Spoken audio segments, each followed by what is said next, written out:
Nakikita mo ba yung mga tama na yan? Kagagawa ng anak mo yan. Pwede na nga akong pumunta sa pulis eh. Anong kasong gusto mong pwede kong isampa sa basabulero mong anak mo? Usapan natin ito. Ano ba ang gusto mo? Ibibigay ko sa'yo lahat ng gusto mo. Kapalit ng impormasyon sa kinaroroonan ng anak ko.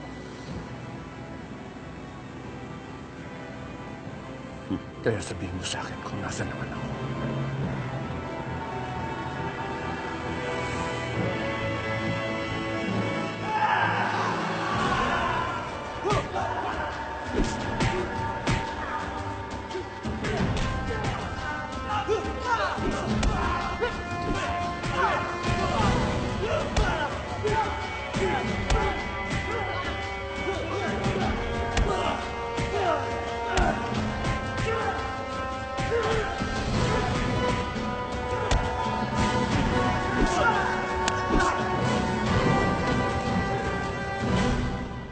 Sandali po.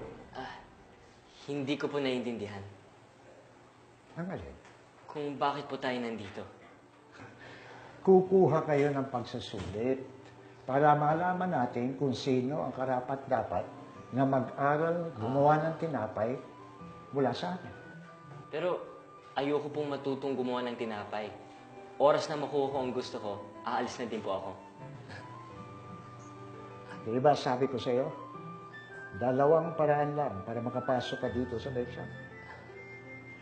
Ang bumili ka ng tinapay o mag-aral kang gumawa nito. Oo nga ho, pero... Kung ganon, mag-aaral kang gumawa ng tinapay. At pagkatapos ito, ibibigay ko sa iyo yung taong hinahanap mo. Maliwanag?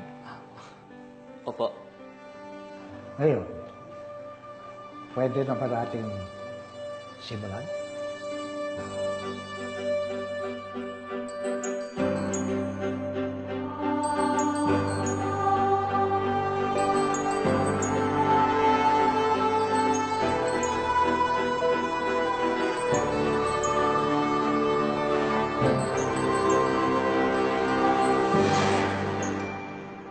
Si Mr. President po, napasabak po sa Rumble. Sige, papunta na ako dyan. Okay po.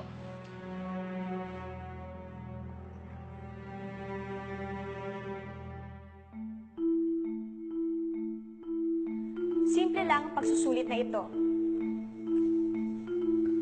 Hawak ko ang isang tinapay. Titikman ninyo ang tinapay na yan at pagkatapos, Bimbo, Nasa inyong harapan ang 5 masa.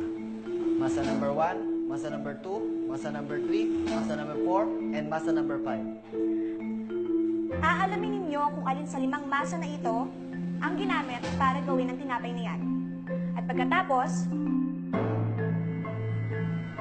isusulat ninyo ang isagot ninyo sa papel na yan.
Ano nangyari sa inyo, Mr. President?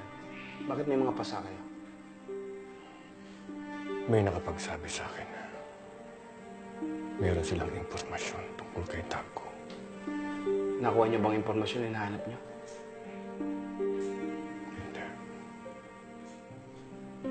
Bakit kasi hindi kayo nagpasama sa akin? O kaya ako na lang inutusan yung pumunta doon? Mga manggagantyo mga taong yun. Hindi kayo dapat basta-basta nagtitiwala sa kanila.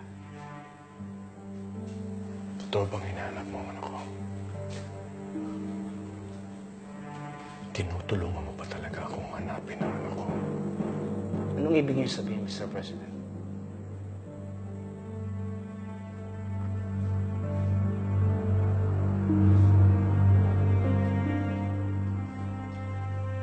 Sampung taon na, Henry. 10 taon na ang nakakalipas. Bakit hanggang ngayon, wala ka pa ring lead kung nasaan ang anak ko? Kahit kailan, di nagkulang ang katapatan ko sa inyo. Sinusunod ko lahat ng inuutos mo sa akin, Mr. President. Sagutin mo na lang ang tanong ko. Hinahanap mo pa ang anak ko? Mr. President, tapat ako sa inyo. Susuyurin ko lahat ng sulok ng mundo. Makita ko lang ang anak mo. Magtiwala ka.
Uy, petsa na.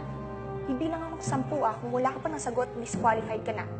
1, 2, 3, 4, 5, 6. Uy, teka naman. Ito na. Sulat na. Nagmamadali ka.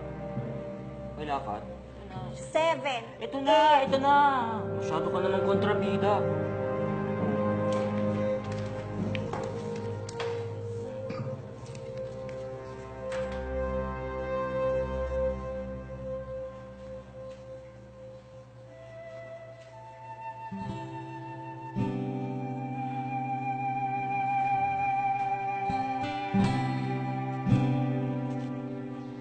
Sino sumagot ng number 4? Ako po, Master. Jericho. Bakit number 4, Jericho? Manamis-namis ang tinapay, pero nagkatalo sa alsa nito. Lumalabas lang ang ganitong lasa pag niluto mo ang tinapay ng mahabang oras. Sa mga masang nakahain, ang number 4 lang ang magbibigay ng ganitong alsa kapag iniluto mo ng 20 to 25 minutes.